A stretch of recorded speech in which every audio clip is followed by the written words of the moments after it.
Anong pangalan ng dating presidente? Rodri? Oh, may go pa rin. Anong paborito naming ulam? Mong? Oh, may go pa rin. Anong tawag sa mahilig sa alak? Lasing? Oh, may go pa rin. Hoy, mga lasing go. Please lang.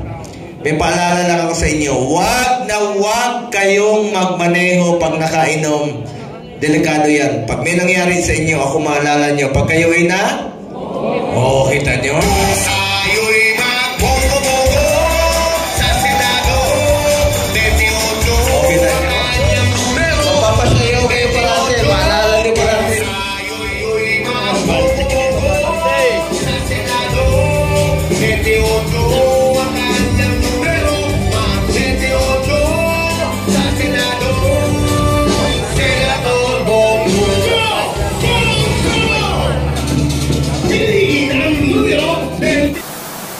And all the guardian chapters and public officials present here, magandang umaga po sa inyo lahat.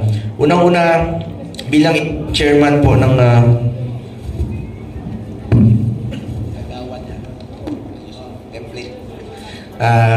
bilang chairman po ng Committee on Health sa Senado, tatlo po ang aking naging prioridad. Malasakit Center, Super Health Center at Regional Specialty Center. Meron na tayong 167 na Malasakit Center sa buong Pilipinas na laging handang tumulong po sa ating mga kababayan. Para po yan sa Pilipino. It's a one-stop shop po yan.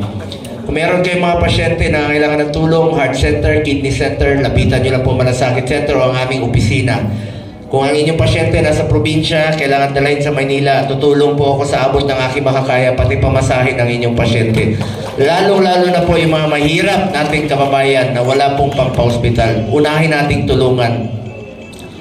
Sisingit ko na lang sa inyo, kaya nga po masama ang loob ko sa PhilHealth. Sa nakaraang buwan, nag-hearing po ako sa Senado. Naka-13 hearings na po ako para sa hiya ng mga health workers at para talakayin itong PhilHealth dahil sobrang pondo nila. Sabi ko sa PhilHealth, ang PhilHealth po para sa health yan, nakalagay nga PhilHealth, hindi negosyo yan, insurance yan na meron tayong masasandalan tuwing tayo nagkakasakit. Ang dami pong naghihingalo ng mga pasyente na wala pong pang-pa-hospital, takot magpa-hospital dahil sa kahirapan.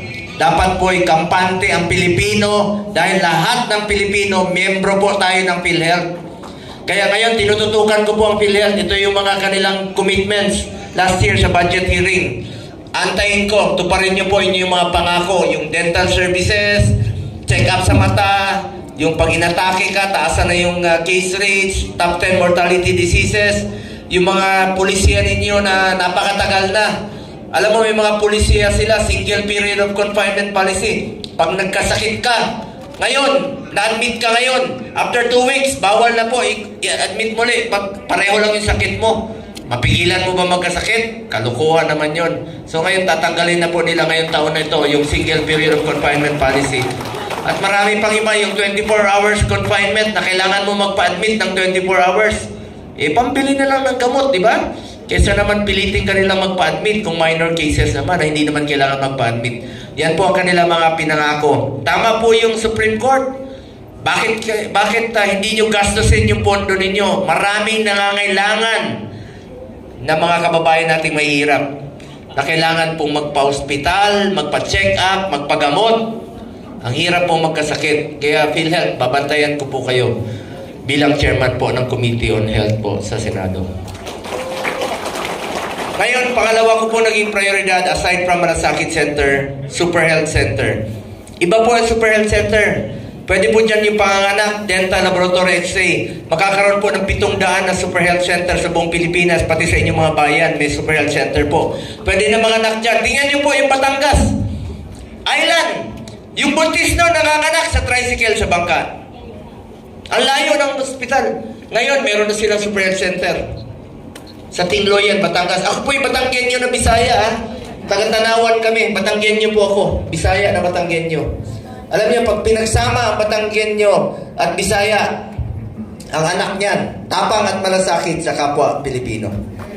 Totoo yan, matatapang itong mga Batanggenyo eh. Ngayon, ito po, sa Lake Cebu, sa South Cotabato. Super Health Center. Meron po mga Tibuli tribe doon, no? Meron mga Nitibo, IPs. Ayun, no?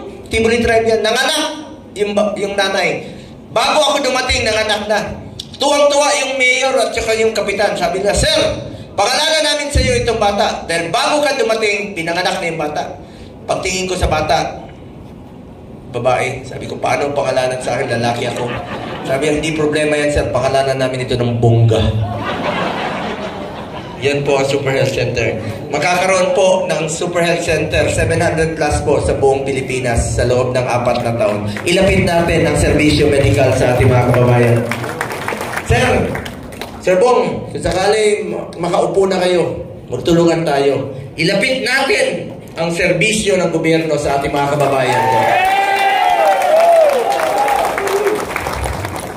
Kasangga niyo po ako. Ikaw sa lower house, ako po sa Senado. Basta tulungan natin yung mga mahirap. Unahin natin yung mga pro-poor programs po. Yung mga programang ibaba talaga sa Pilipino, sa mga mahirap. Hindi yung pipiliin lang yung makikinabang. Hindi po ganun. Dapat po, ang mga mahirap po makikinabang sa gobyerno po.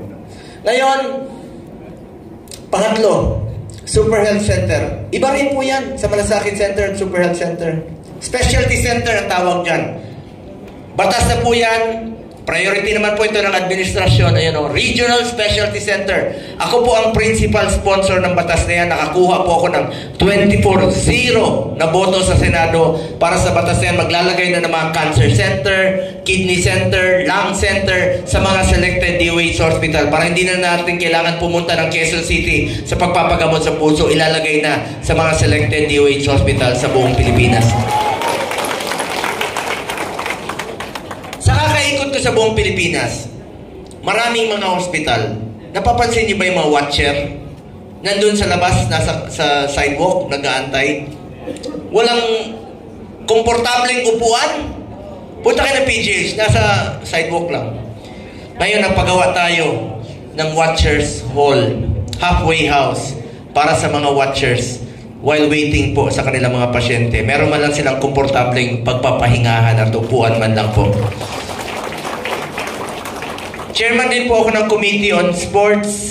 Ayaw ko pong masayang ang inumpisahan ni dating Pangulong Duterte na labanan ng illegal na droga at ng kriminalidad. Kaya sports itong akin.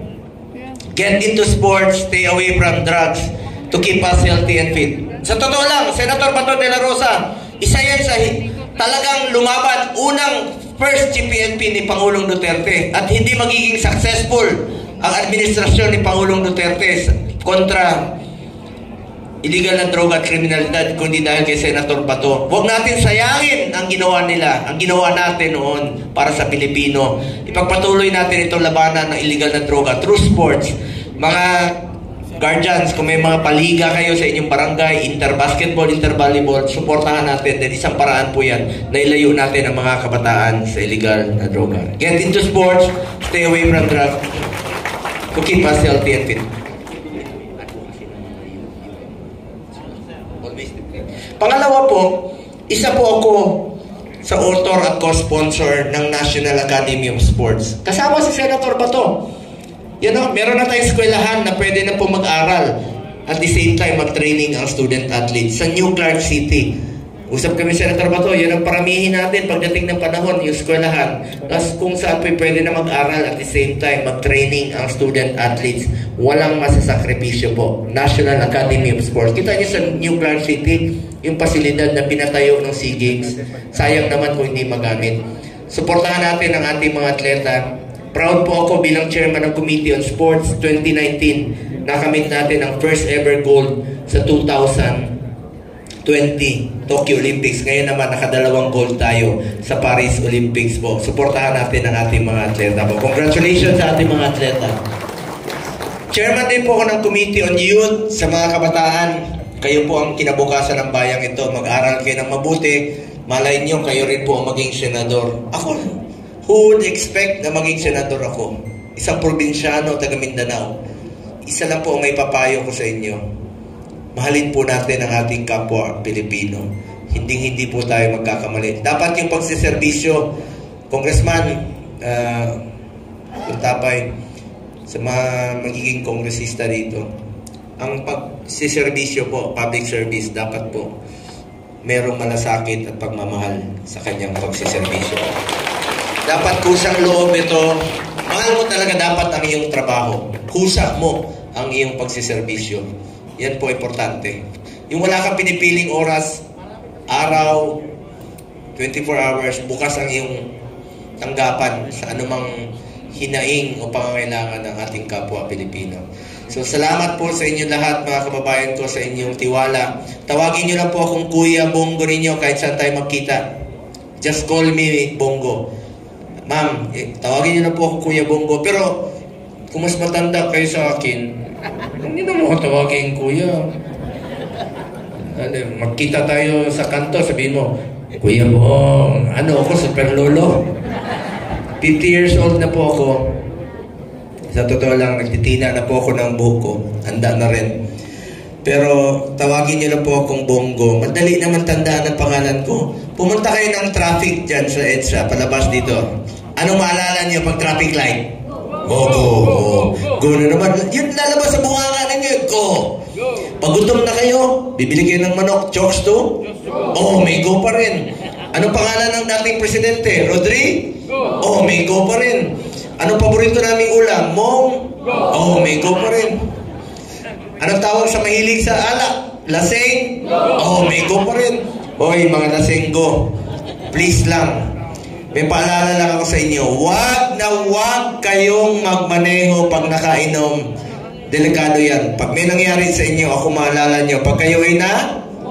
Oh, kita nyo? Tayo'y magbobo sa Senado.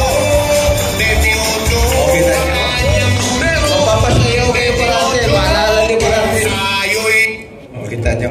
Last question. Anong paborito nating araw? Walang trabaho. Bukas. Linggo. Huwag kayo maingay ha. May tanong lang ako sa inyo. Umalis na kasi si Philip. Anong paboritong hotel niya? Ha? Kayo may sabi nun ha? Umalis na kasi na? Hindi. Mabait yun si Mr. Epektibo. 71 years old na yun. Pero ma'am, pansinin mo si Philip. 71 years old na. Pero may asim pa yun. Magkasama kami kahapon sa motorcade. Naka-jacket. Sus, ang init. Alam niyo yung init ng panahon. Paalala ko para sa inyo, mainit ang panahon ngayon. Please lang, inom kayo ng tubig. At saka importante sa akin yung welfare at safety at health ng ating mga kababayan. Ingat kayo ha. Adjust muna sa oras ng pagtatrabaho. Sa pag-aaral naman, ina-adjust na po ngayon ang pag-school time ng ating mga kabataan. Importante pa rin sa akin ang kalusugan ng bawat Pilipino. Alam niyo kahapon, paghubad niya sa jacket niya, basang-basa yung damit niya. Napatunayan ko, may asim pa talaga si Philip. May asim pa. Kaya siya po, si Philip Salvador, ang leader na suka. May asim. Anyway, pinapasaya ko lang kayo. Maraming salamat po sa inyong lahat, mga kababayan ko. Ingat po kayo. Pabuhay po ang ating UJB, mga guardians. Tagal ko nang kilala yung mga guardians. Bata pa ako noon sa Davao. Marami na po mga guardians. At sana po ipagpatuloy niyo po ang inyong samahan. At pagmamahalan din po sa kapwa Pilipino. Magtulungan tayo. Malayo po ang mararating natin pag ang Pilipino po ay nagkakaisa at nagtutulungan. At isa po ang ating layunin, makapagserbisyo po sa ating kapwa Pilipino. Mabuhay po ang ating UJB party list, ang ating mga guardians. Ingat kayo. Mahal na mahal ko po kayong lahat.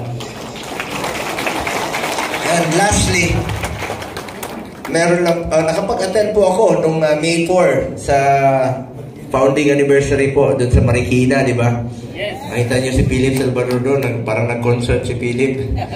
Anyway, meron na po akong sasabihin sa inyo. Sana po'y maalala ninyo sa mahabang panahon. Mga kababayan ko, minsan lang tayo dadaan sa mundong ito. Kung ano pong kabutihan o tulong na pwede natin gawin sa ating kapwa, ay gawin na po natin ngayon. Dahil hindi na tayo babalik sa mundong ito.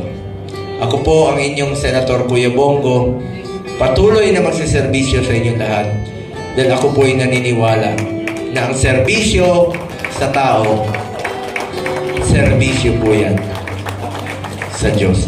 Palakpakan natin ang Panginoon sa buhay na binigay niya po sa atin.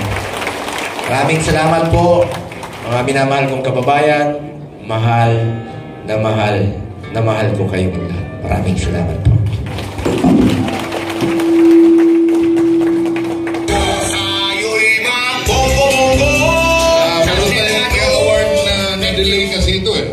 Ito yung last nung nagkaroon ng Guardians Day na isa si Senator Bongo sa ating bisita doon sa Marikina. Sino nasa Marikina?